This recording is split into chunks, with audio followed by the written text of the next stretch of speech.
Welcome back to the Vault of Glass, where the most fragile and beautiful stories are protected from the harsh light of reality.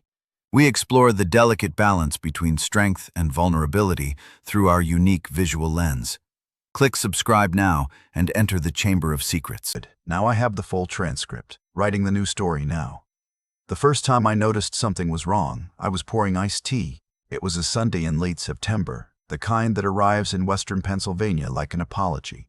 Warm enough for the back porch, cool enough that you actually want to sit there.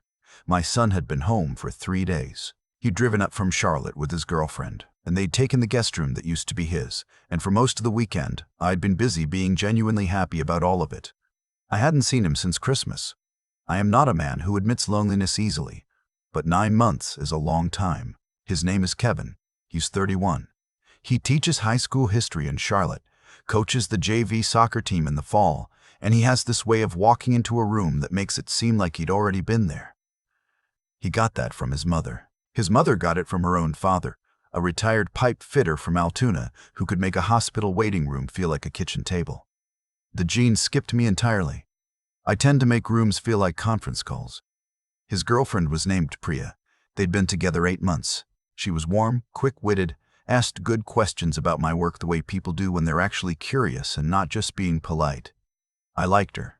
I want to be clear about that, because it matters to what comes later. I liked her from the moment Kevin introduced her at the door, and she looked at the house and said with complete sincerity, "You have a really beautiful porch." It wasn't the house she was complimenting. She could see the porch from the driveway, and she meant it, and that was enough for me. The man I didn't like was the one who arrived with them. His name was Garrett Lowe. He was a friend of Priya's. She'd grown up with him in Pittsburgh, known him most of her life. He'd heard Kevin and Priya were coming up and had asked if he could ride along and see his family for the weekend, and Priya had said of course without thinking to mention it to Kevin first, and Kevin had said of course without thinking to mention it to me. He arrived carrying a canvas tote bag and a 6-pack of craft beer. He sat on a kitchen counter with the easy familiarity of someone who already lived there. He was 40. Good-looking in a way that took effort. The kind of effort that doesn't want you to notice it. He had a story about everything, told well, never too long, always landing on a version of himself that was slightly better than ordinary. He'd traveled extensively. He had opinions about wine that were stated as facts. He'd worked in what he described as private investment consulting for the last several years, which he explained differently each time he mentioned it. Once as boutique wealth management, once as alternative asset advisory, once simply as finding opportunities most people overlook. I am 58 years old. I spent 24 years as a licensed insurance investigator for a regional underwriting firm in Pittsburgh, which means I spent 24 years sitting across from people who were not entirely telling the truth and helping the company figure out what the truth actually was. I've been retired for 3 years. I've spent those 3 years trying to stop doing the job in my head every time I talk to a new person. I was not trying hard enough that weekend. We had dinner Saturday night on the porch. I grilled. Garrett brought a bottle of wine, better label than the beer, and opened it before I had a chance to offer. He was careful with Kevin, complimentary, deferential at exactly the right moments, the kind of attentiveness that registers as respect but functions as research. He spent a long time asking Kevin about his students, about the curriculum, about what it was like to teach kids that age. Kevin talked easily because Kevin always talks easily, but twice I watched him stop mid-sentence and look sideways at Garrett with something I couldn't quite name. Kevin has a signal. I should say that differently. Kevin has our signal. I taught it to him when he was 12, the summer after his mother and I divorced, when he was spending weekends with me in the apartment I rented near the north side, and I could tell he was trying very hard to act like he was fine. I'd read something, a parenting book probably. I was reading everything I could find that summer about teaching kids to communicate distress non-verbally in situations where saying it out loud felt impossible. I adapted it. Something simple, something that could look like nothing. Kevin would scratch the back of his left hand, 2 fingers, just once, slowly. If he did it, I knew. Whatever was happening, whatever room we were in, whatever conversation was going on around us, I knew. We used it a handful of times over the years. Twice at school events, once at a Thanksgiving with his mother's extended family, once in the parking lot of an emergency room when he was 23 and had driven himself there without telling anyone, and called me afterward and I came and sat with him, and neither of us said much of anything. The signal had nothing to do with danger exactly. It had to do with something's wrong, and I can't say it here. Saturday night, midway through dinner, Kevin reached across the table to pick up the salt shaker. He set it down. His left hand rested on the table for a moment. 2 fingers. Slow scratch. Once, I kept my eyes on Garrett. I said, "Garrett, remind me what kind of investing you focus on. I didn't catch the specifics earlier." He smiled. "Alternative income strategies mostly, things that aren't correlated to the market. A lot of people are tired of watching their retirement accounts ride the roller coaster, you know? There are structures out there that offer much more stability." "Like what?" I said. And he was off. He was very good. He used enough real terminology to sound credible. Private credit, yield optimization, diversified cash flow structures, while staying just vague enough that nothing he said could be grabbed hold of. He mentioned returns in a way that implied specifics without stating them. He let the listener fill in the numbers. Priya was nodding along the way you do when someone says something you've heard before and mostly believe. Kevin was looking at his plate. After dinner, Kevin and Priya took a walk down to the end of the street. Garrett stayed and helped me clear the table, which I hadn't invited him to do. He asked about my retirement. How was I finding it? What had I done with my time? Had I figured out what to do with money I wasn't actively managing? He asked it the way someone asks what you did on your vacation. Casual, conversational, nothing at stake. I told him I kept things conservative. CDs, a fixed annuity, some dividend stocks I'd held for years. Old-fashioned, I said. He said he understood, but that there were options that could do significantly better without much additional risk. He said the words, "without much additional risk," the way a surgeon says, "minor procedure." I told him I was set in my ways. He smiled and said the door was always open. When Kevin and Priya came back, I made coffee and we sat in the living room for another hour. Garrett was charming and funny and gracious when he said goodnight. After he went up, Kevin sat with me a few minutes longer. "Good weekend," Kevin said. "Good weekend," I agreed. He looked at me. I looked at him. Neither of us said anything about the signal because the signal means I know, and he knew I knew. "He rides back with us tomorrow," Kevin said. "I know. I didn't know he was coming until Priya mentioned it Friday afternoon." I nodded. "How long has she known him?" "Since she was a kid. He was close with her older brother in high school." "She hasn't seen him in years." Kevin paused. "He reached out to her a few weeks ago. Said he was going to be in Charlotte for work. They had lunch. Then he heard we were coming up here." "What does Priya think of him?" Kevin thought about it honestly, the way he does. "She thinks he's a little much, but she's loyal. She's not going to say anything bad about someone she grew up with unless she has a reason to." "Right," I said. "Do you have a reason?" Kevin said. "Not yet," I said. "Let me work on that." Kevin nodded slowly. "He trusts me about this the way I trusted my own father about cars. Not because he thinks I'm always right, but because he knows it's the one thing I actually know." He went to bed. I sat in the kitchen and opened my laptop. I spent 3 hours that night and most of Sunday morning running down Garrett Lowe. I still have access to several databases I used professionally. Search tools for public records, court filings, licensing records, regulatory databases. It's not hacking. It's patience combined with knowing where to look. What I found in the first hour was nothing useful, which is information in itself. Garrett Lowe had a thin professional footprint, a business name, Lowe Capital Advisory Group, registered in Delaware 4 years ago with no physical office address, no SEC registration as an investment advisor, no FINRA licensing. Delaware LLCs are easy and cheap to register and don't require much. The absence of regulatory registration was the loudest thing I found.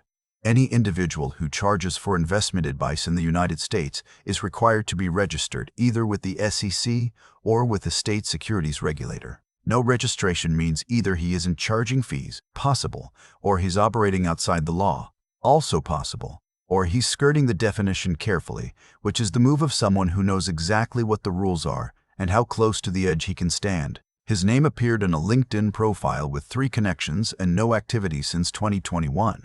It appeared in a Pittsburgh Post-Gazette wedding announcement from 2009, listing him as a groomsman.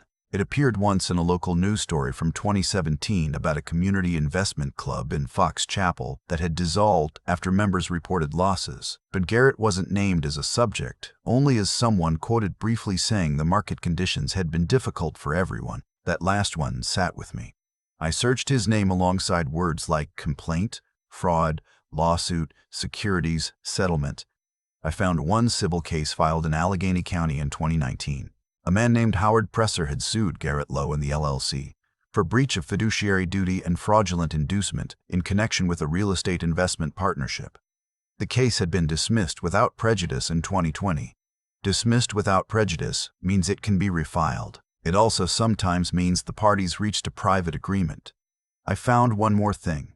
It took me until nearly midnight to locate it in a database of Pennsylvania securities enforcement actions. In 2021, the Pennsylvania Department of Banking and Securities had issued a cease and desist order to an entity called LCA Group LLC. The order cited solicitation of investors without proper registration and misrepresentation of risk. The entity's registered agent was listed as Garrett Lowe. I closed the laptop. I sat in the dark kitchen for a while. Outside, the maple in the backyard was losing the last of its leaves. I could hear the furnace in the basement ticking to life. Here is what I want to say about moments like this, because I have been in them many times professionally, and this one was different in a way I was not prepared for. When it's a case file, you feel the satisfaction of the puzzle pieces clicking. When it's your son's girlfriend and a man she's known since she was a child, and the fact that the man is currently asleep in your guest room down the hall, the satisfaction doesn't arrive. Something else does. A kind of cold weight. I thought about Priya. I thought about what it means to find out that someone you trusted without question, someone threaded into your history and your idea of the people who were good to you, has been running the same play on anyone who'd sit still for it. I thought about how to tell Kevin without Kevin telling Priya before I was ready, and how to get Priya to a place where she could hear it, and how to do any of this before Garrett Lowe finished the visit and went back to Charlotte with them, one step closer to whatever he was building. Sunday morning was bacon and eggs and the Sunday paper, which I still get in print because I am who I am. Garrett came down first, before Kevin and Priya, and sat at the kitchen table and accepted coffee and was easy and charming and looked rested and completely untroubled. We talked about the Steelers. I watched him use the creamer and refold the sports section. Kevin came down 20 minutes later and looked at me over Garrett's head, and I gave him the smallest nod I know how to give. He got the message. After breakfast, while Priya was showering and Garrett had gone out to the porch with his phone, Kevin stood with me at the sink. "I need a few hours," I said quietly. "We're not leaving until 4, Kevin said. "I need you to keep him occupied until 2 o'clock. Kevin looked at me steadily. "That bad enough," I said. "And I need you not to tell Priya anything until I can show her something she can actually see." He understood why. He'd watched me explain the same thing about evidence before. About how feelings aren't enough, and accusations without proof do more damage than the damage you're trying to prevent. He'd grown up watching me apply that discipline, and sometimes he'd resented it. And now he understood it. 2 o'clock, he said. I spent the morning making calls. I reached a contact at the Pennsylvania securities office I'd worked with on 2 cases years back. She was in, which surprised me on a Sunday, but she told me she often came in on Sundays. I described the situation without using names. She confirmed that the cease and desist I'd found was public record and that the matter had not been fully resolved, that there was an ongoing inquiry, that if I had new information connecting that entity to current solicitation activity, there was a process for submitting it. I thanked her and hung up. I also called a woman named Rita Presser. It took me 40 minutes to find a phone number. She was the wife of Howard Presser, the man who'd filed the civil suit in 2019. He was listed in a 2022 obituary, heart attack, 64 years old. And I found her through the obituary and a property record. I almost didn't call. It felt like a trespass. But I called. She answered on the 4th ring, cautious, the way people are when they don't recognize the number. I introduced myself, explained I was a retired insurance investigator in Pittsburgh, told her I wasn't selling anything, told her I was looking into someone her late husband had once filed a lawsuit against. I gave her the name. There was a silence. "How much did he take from you?" I said. $62,000, she said. "My husband's retirement account. He said it was in a real estate fund with guaranteed quarterly returns. Another silence. There was never a real estate fund. I'm sorry, I said. I believe the people he's currently trying to reach include a young woman who means a lot to my family. Then you should know, Rita Presser said, that he doesn't stop on his own. My husband confronted him directly and it didn't do a thing. He just moved on to someone else. I thanked her. I wrote her name and number down and told her someone from the securities office might want to speak with her. She said she'd been waiting for that call for 3 years. At 2 o'clock, I sat down with Kevin and Priya at the kitchen table while Garrett was in the backyard on his phone. I was careful. I laid out what I'd found, the way I used to lay out a file, in order without editorial, fact by fact. The missing registrations, the cease and desist, the civil case, the dismissal. What dismissal without prejudice means. The conversation I'd had with Rita Presser, her voice saying $62,000 with the flatness of someone who had finally put the number in a place where it couldn't hurt her anymore. Priya sat very still through all of it. She had the look of someone whose body has understood something before their mind is willing to confirm it. When I finished, she didn't say anything for a moment. Then she said, "He reached out to me specifically." "Yes," I said. "He knew Kevin and I were coming here. He knew you were here." She looked at me. "He knew what you did for a living?" Priya mentioned it. Kevin said quietly. At lunch in Charlotte, I told her to tell him I'd probably bring up the Steelers. She pressed her lips together. He asked me about Kevin's family. I thought he was just being friendly. She looked at the table. He wanted the introduction. "Yes," I said again. She was quiet for another long moment. When she looked up, her face had the kind of clarity that comes on the far side of something painful, when the confusion burns off and what's left is just decision. "I want him out of Kevin's car," she said. "He can get himself back to Pittsburgh. You don't have to be the one to." "Yes, I do," she said. "I know him. I grew up with him. If anyone is going to tell him what's happening, it should come from me." I looked at Kevin. Kevin looked at Priya with an expression I recognized but had never seen on him before. Something that was not quite admiration and not quite relief, something in between. Garrett took it quietly, which told me he'd been in this position before. He didn't argue or deny. He gathered his tote bag and the canvas jacket he'd left on the porch chair and stood in the driveway for a moment, looking at Priya. "I've known you since you were 10 years old, Priya said. He nodded once, as if she'd said something philosophical, and called an Uber. I forwarded my documentation to the securities office contact that evening. She told me the inquiry team would be in touch with Priya if she was willing to make a statement. Priya said she was.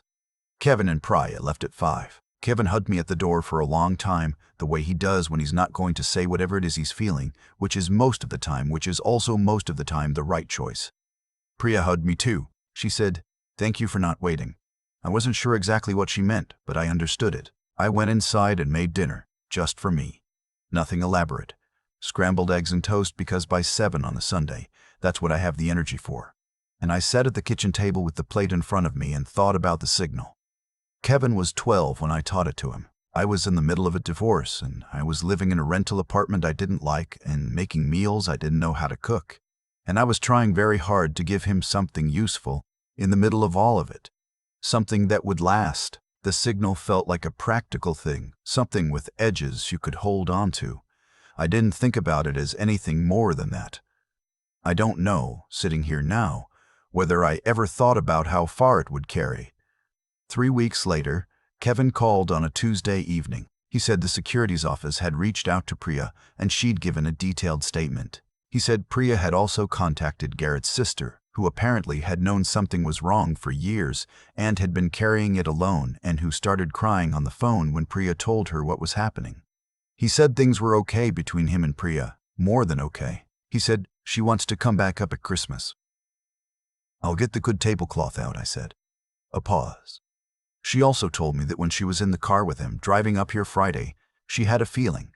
She almost said something. She didn't know how to say it without sounding like she was making something out of nothing. "That's how it usually works," I said, "but she trusted that you'd see it." I didn't answer right away. Outside, first real cold of October, the maples were fully bare. I could see the neighbor's kitchen light through the branches. "She didn't have to do anything," I said. "You did." Kevin was quiet for a moment. "Thanks for teaching me that," he said. "When I was a kid, I looked across the kitchen, at the window, at the dark outside it. Your grandfather taught me first, I said. Different signal, same idea. We talked for a few more minutes about nothing in particular, the easy kind of talking that is mostly just presence, and when we hung up I sat for a while in the chair that gets the last of the evening light, if there's any left. There wasn't that night. But I sat there anyway. I've been thinking, since all of this happened, about what it actually takes for a person to ask for help. Not the kind of asking that comes easily.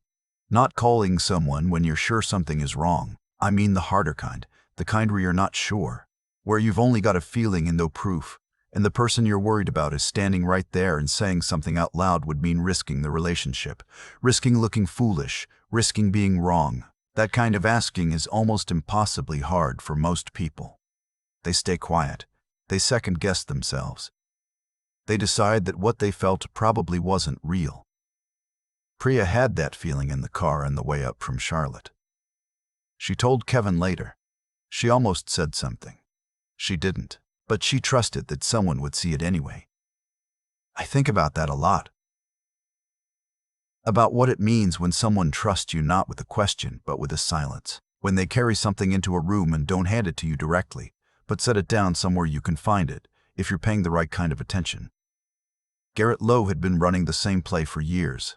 Different cities, different names in the introduction, same architecture. Find someone with a connection to money, build warmth slowly, let credibility accumulate, and by the time the ask comes, the target has already convinced themselves the person is trustworthy.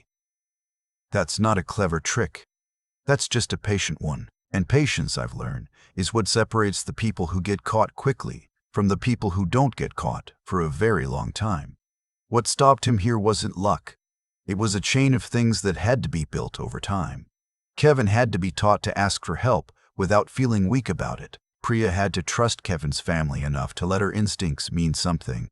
I had to spend decades learning not just how fraud works, but how to look at a room and separate what's being performed from what's real. Rita Presser had to be willing to answer a stranger's call on a Sunday afternoon, even though doing so brought back something painful. The securities investigator had to be the kind of person who came in on Sundays. None of that happened the afternoon. Garrett sat down at my kitchen table. All of it happened years before. That's the part nobody talks about when they talk about protecting the people you love. It doesn't happen in the moment. The moment is just where it shows up. The real work is the stuff that looks like nothing. Teaching a 12-year-old that asking for help is a form of strength, not a confession of weakness. Staying in contact with old colleagues not because you need something from them, but because relationships maintained in good faith are the only kind that hold weight when you actually need them. Learning to sit with incomplete information without panicking, without overreacting, without burning the house down before you know what you're dealing with. Garrett counted on people being isolated, on the target feeling alone in what they suspected, on no one in the room having the tools or the patience to look deeper. What he didn't count on was a kid who'd been taught 20 years ago that it's okay to scratch the back of your hand and let someone who loves you take it from there. I don't think of what happened as something I did. I think of it as something that worked out because enough people did enough right things far enough in advance that when it mattered, the pieces were already there. Kevin called it a signal. I suppose it is, but what it really is trust that was built slowly and never asked to prove itself until the one afternoon when it had to. That's the thing I keep coming back to. You don't build that in a crisis. You build it in the years when nothing is wrong, when you show up and stay present and teach the people you love that their instincts are worth listening to, and then one Sunday in October, it holds.